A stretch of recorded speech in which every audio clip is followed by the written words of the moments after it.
So I've got this very handy vacuum made specially for sweeping out chimneys and wood stoves and such, and it's doing a very good job picking up the little bit of ash in there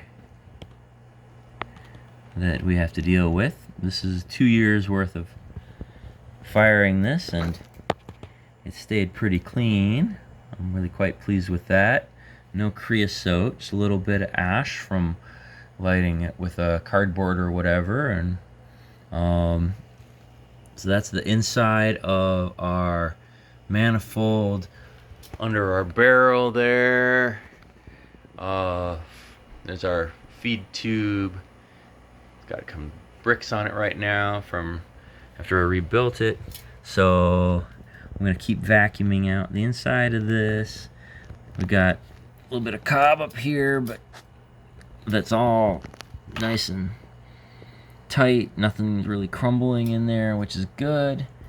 And the chimney flue liners that we used, nothing's cracked. Pretty pleased with this design. I'm just going to make this loud because I'm going to keep vacuuming for a minute.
So I've got 6 of these 2-foot deep chimney liners in there, and at the far end you see that we got another one of these hatches. And so I'll reach in as far as I can with the vacuum from this side, and then I'll come around and reach in from the other side.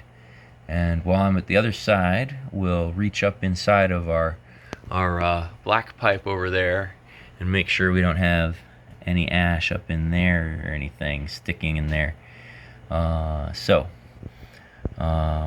Looking pretty good. About a third done with this part.